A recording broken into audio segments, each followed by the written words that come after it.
Woo!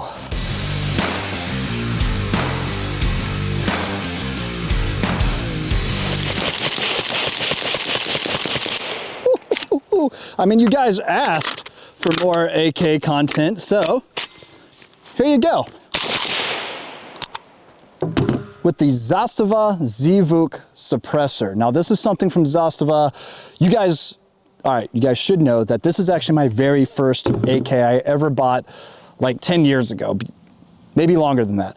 And I wanted one, and I just thought the in-pap underfolder from Zastava that was at that time being imported by Century Arms was really cool looking. So it's like, all right, yeah, that just sounds awesome. I want to do that. So I did that.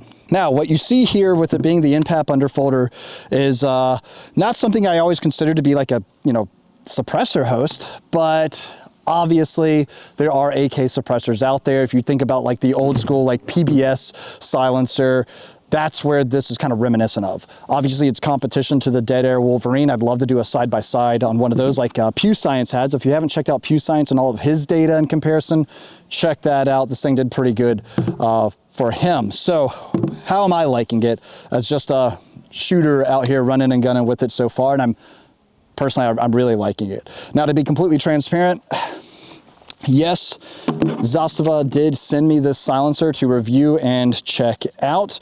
And I told him I want to get, a couple hundred rounds to it first before I do anything. I'll, be more than happy to do kind of an initial review, which is what today is. But I am going to want to really run this thing. They say they recommend about 1,000 to 1,500 rounds to it before you clean it.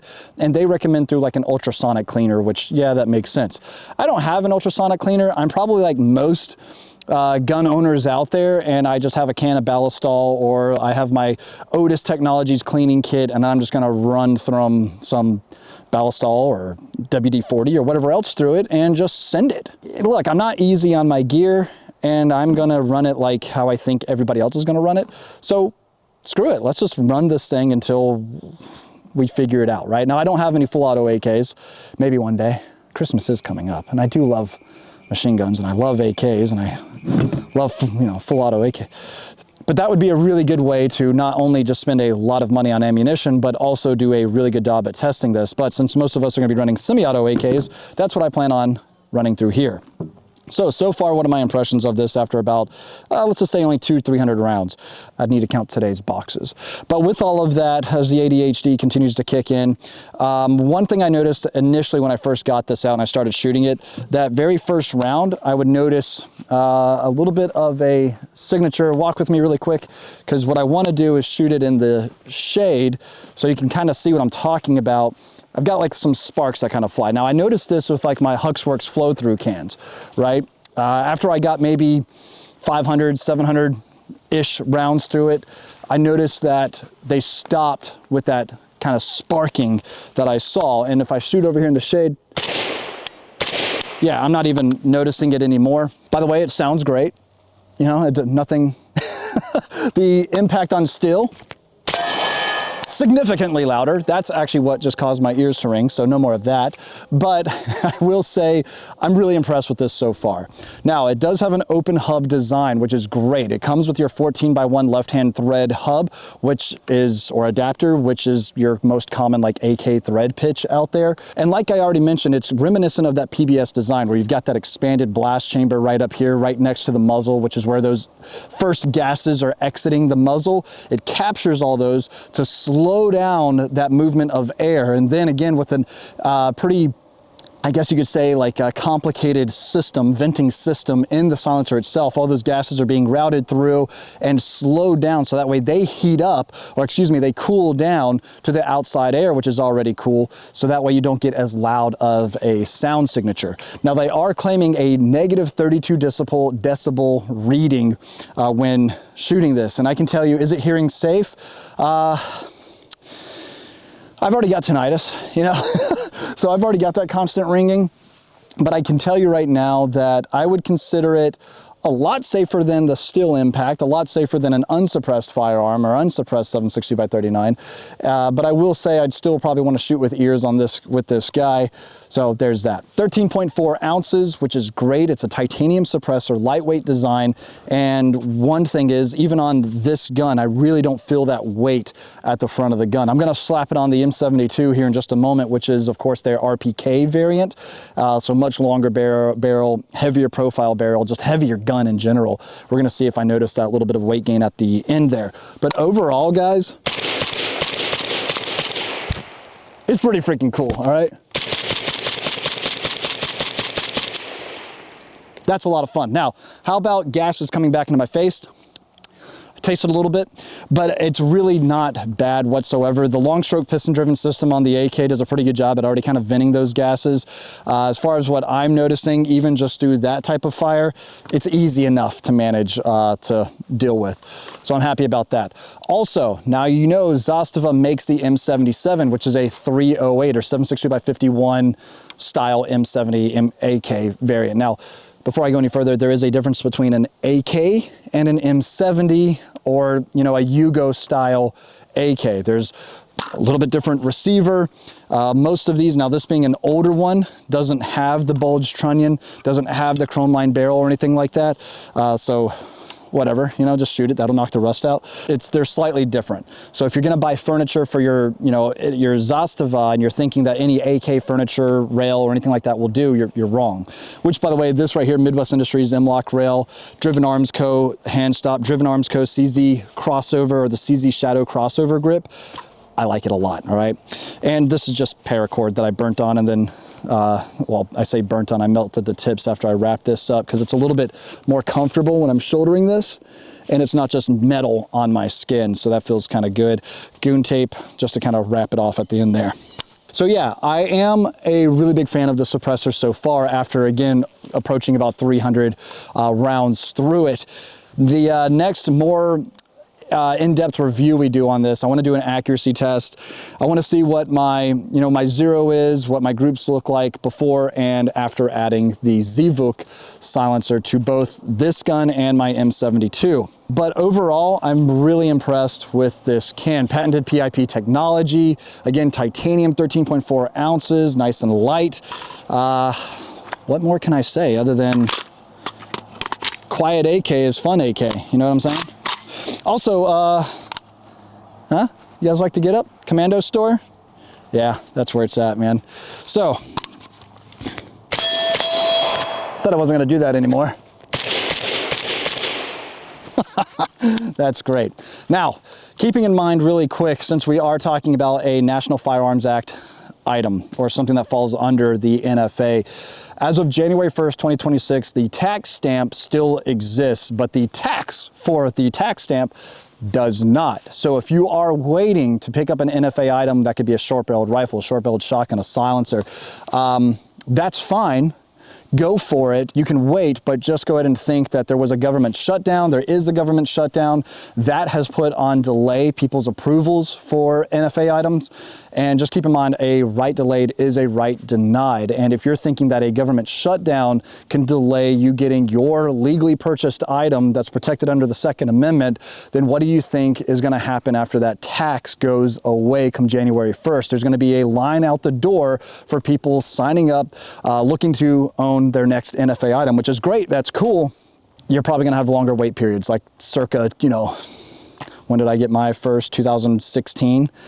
It took about 9 months for me to get my first SBR, my Mark 18, and my first silencer, my Yankee Hill, to come back, right?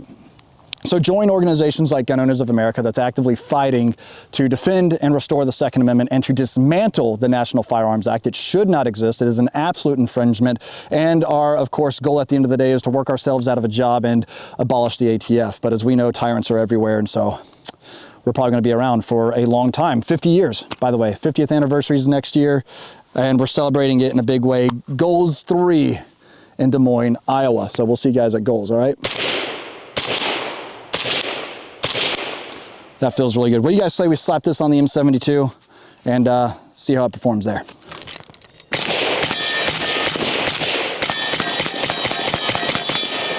Oh man, Okay, all right, so the M72 and the ZVUK from Zastava they belong together. That lightweight can at the end of this heavy profile barrel, 21.5 inches, the M72 RPK from Zastava, it's really not noticeable on there, which is just insane to me. This thing feels great. And I mean, just going through like this platform, I mean, man, by the way, like for Bakelite Mags, this just feels too good. And let's go ahead and let's see what kind of gases we get back here in such a longer gun.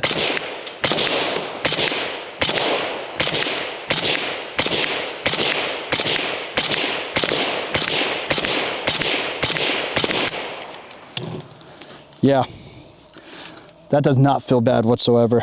Man, that feels good. And that look, again, it's just that traditional AK look for this type of silencer. Man, they did a good job on that. The M72 that you've seen here, you've probably seen it hanging up on my wall in the bunker on my hold-up displays. Check out hold-up displays if you're looking to get your gear off the ground, out of the back of your safe, beautifully displayed on your wall. Check out hold-up displays, and yes, they have locking mechanisms to make sure that your guns, your investments, your prized possessions are securely locked to the wall. No, I'm not gonna touch it with my glove off. Now, I will say this, last takeaway is it comes with the wrench, as it should, and does, to remove the hub and remove the silencer in general. Dump pouches are great because you dump all your stuff in there, that only to figure out that you left the wrench sitting right here on this. So this little tool right here that it comes with is an absolute necessary item. So again, this is what will help you remove the hub and also get the can tightened onto the gun itself. Definitely use this, crank it down. A couple Ooga-Doogas should do you pretty good. And, or the German takeaway is like, you know, the good and tight, but get that guy off of there. Like I said, I'm going to tighten the crap out of it because I don't want it walking off or anything like that. Perfect, because sand is great for threads. And it's also still pretty spicy. I'm feeling it through the gloves here, so that's great.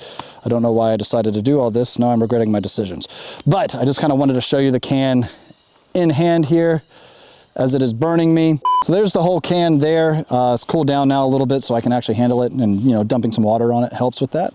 But there you have it. So again, you can take a little bit better look at the detail, the Zastava logo on it. I think they did a pretty awesome job as far as looks go, as I've already mentioned. But yeah, there you have it, easy enough on. The hub, obviously right hand thread pitch, and then the actual 14x1 left hand for when you put this guy back on. There we go. Cool, and then like I said, use that tool, really crank it down. Make sure that that thing isn't going anywhere. And then, actually while I'm here, I wonder if I can, there it is. There you guys go. So there you have it. I like it, but we're gonna see how it does without an ultrasonic cleaner and a few thousand rounds. Sound good? Cool, thanks guys. Appreciate y'all tuning in. Don't forget, sign up today, become a member at Gun Owners of America, as we are actively looking to dismantle the National Firearms Act and abolish the ATF. And if you're in the Illinois area, check out my friends over at Gun Camp. They are trying to educate, inform, and help teach people about firearms safety. So check them out. We want to support more organizations like that because gun safety is obviously extremely important. You guys want to see it shot one more time though, right? I got another mag, so let's do it. Man, this thing is just, looks way too good. Oh yeah.